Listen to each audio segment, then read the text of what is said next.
Hi, my name's Kieran Frye, and today we're going to tie KC's crane fly. This is a simple fly. It's one material, and two if you count the thread.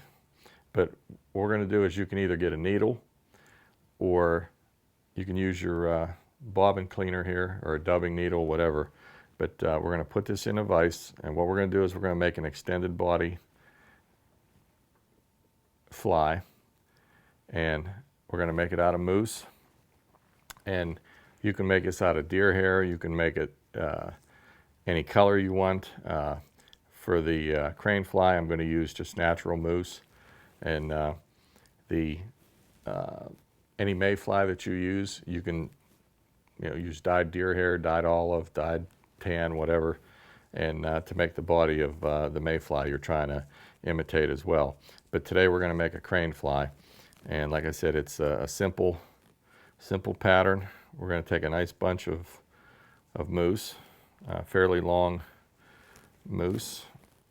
Take the scissors. We're just going to cut this off, and then we're going to clean this up.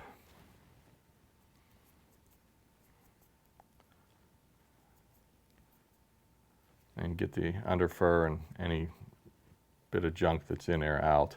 Okay, next we're going to attach our tying thread. Now, when you attach your tying thread, you're going to have a tiny band of thread in one spot.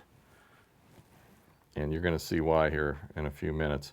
But we're going to take that moose and we're going to sit it right on top of the hook.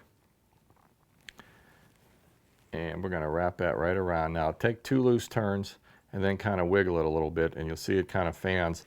So the thread torque takes it right around the entire shaft of the needle, or in this case the bobbin cleaner, okay, that you're using. So make sure that's down. Now when I tied it, I tied the thread in right on top of that band of fur. So band of thread. I bound the deer hair to that, so when we pull this off, it's not going to unravel. So now what you're going to do is you're going to take and you're going to grab this whole bunch of hair, and you're going to grab it with the needle, and now you're just going to spiral up the needle.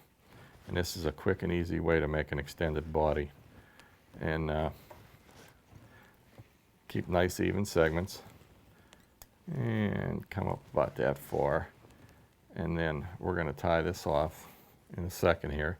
What we're going to do first, though, is we're going to take 3 or 4 turns around, and then we're going to go back down through. Now what I'm doing is cross hatching and catching the thread wraps that I already did.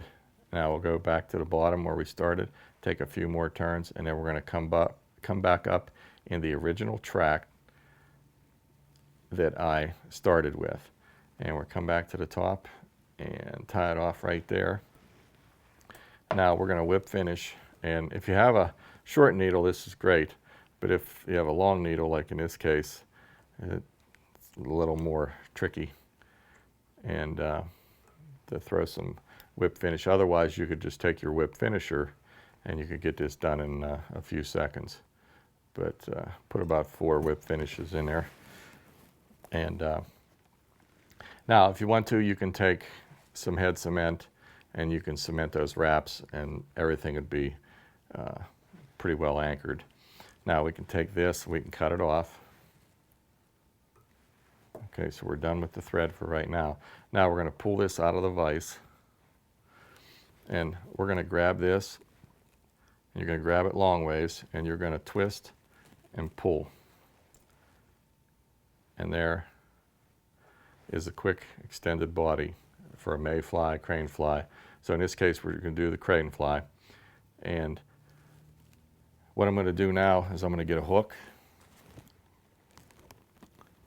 and we're going to tie the rest of the fly. And finish this thing. Now you can see how fast it took me to tie that body. So you could sit with the needle in the vise and tie a couple dozen bodies in no time, and just tie them, set them aside, and then you can do assembly line work and then put all the bodies on the hooks and finish them in no time. So now what we're going to do, I put a small band of thread in the front third. I'm going to take this, and where that band of thread is where we tied it off, I'm going to tie that down right there. Make sure that's good. Now we're going to take this and we're going to lift these up. We're going to tie in front and wedge it a little bit. And now there's your parachute post if you're going to tie a parachute extended body. So just take a few turns around, and you can put a little drop of head cement in there as well, and make sure that that's down pretty good on a hook. Now, since it's a crane fly, they don't really have tails like a mayfly, so we're just going to cut this off a little stumpy, and that's what you end up with. Now, to finish the fly, we're going to take some more mousse, but this time we're only going to take about 8 or 10, 12 fibers, and we're going to make our hackle and legs all in one easy method here. So clean out the under fur, we don't need any of that. We're going to take this and you're going to split this bunch in half. So we're going to have a left and a right. We're going to stick it right along this post. Reach in the back and grab both of them. Tie that down back there. And then grab these and pull them forward here. And tie in front.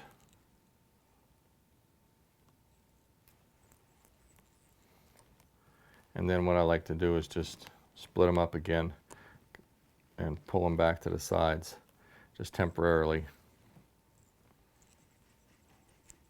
Whip finish and tie this off. And then we're just going to preen it up a little bit and make it a little neater, somewhat neat. And whip finish that, and there, that is done. Now, all I do is just kind of pull these out to the sides. And that's going to be your legs as they dangle on the water. And then here's your little wings in the back to imitate that and the rest of it. Okay, that's the crane fly. And how you fish it is you can fish it in a lake, or pond, or your favorite stream or river that has crane flies on it. You could grease it up a little bit and cast it out just like you're casting a dry fly, and that's pretty much it. Just wait for the fish to take, but pretty good pattern. It floats fairly decent, and when they sink, you can fish it back as a wet fly as well, and you get strikes on that as well. So enjoy.